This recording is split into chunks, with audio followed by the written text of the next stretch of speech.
Station na kayang-kayang pagganahin na magkasabay ang dryer at ang washing machine. Kung kaya ang washing machine, syempre kayang-kaya paggana nito ang rice cooker.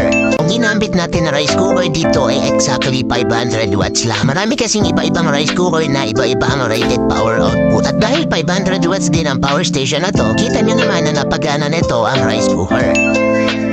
At take note lang po, hindi po lahat ng klase ng rice cooker ay kaya nito. Dahil maraming iba-ibang klase ng rice cooker, mas mataas ang rated power. Ang maganda dito dahil meron na siyang dalawang outlet magkabilaan na yan, meron na siyang 5 USB port, so pwedeng-pwede ka magkapag-charge ng 5 cellphone dito ng sabay-sabay. Kung gusto mong pagsabay-sabay ang gamitin ang inyong appliance sa bahay, pwede kayong gumamit ng extension basta hindi lamang lalagpas ng 500 watts. Itatry na natin itong 500 watts ito sa ating TV at electric pan. Kaya naman isaksak na natin itong 55-inch na TV natin guys. Yan, saksak natin. At syempre, itong ating electric pan. Ayan. Ayan, kitang-kita nyo naman mga boss. Napapagana natin yung ating electric pan sa yung ating TV. Kita nyo naman guys. Ayan yung ating electric pan nakasaksak. Then, ayan naman yung ating TV guys. O, diba? So kahit mag-brownout pa sa inyong lugar, hindi ka na problema kung meron kang ganitong solar power station. Tara, unbox muna natin. Pag in-order nyo nga pala to, ganito palaki yung box niya. Kaya siguradong safe na safe darating yan sa inyo. Meron siya ganito kalaking solar panel. Yung solar panel naman niya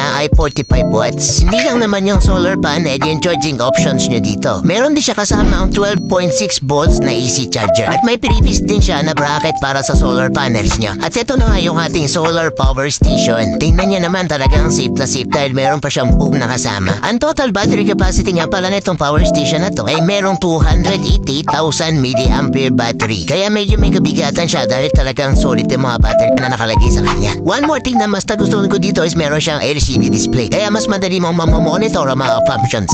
Sa likod na part niya, nandyan yung dalawang cooling fan at yung dalawang charging socket. So yung dalawang saksakan na maliit na yan, para sa charging ng solar panel at charging ng wall charger. So kung mahilig man kayo sa mga camping or kung madalas man magkaroon ng power interruption dyan sa lugar nyo, ito talaga yung isa sa one of the best investment na dapat meron ka. Kaya naman, as always, nilagay yung link dyan sa yellow basket.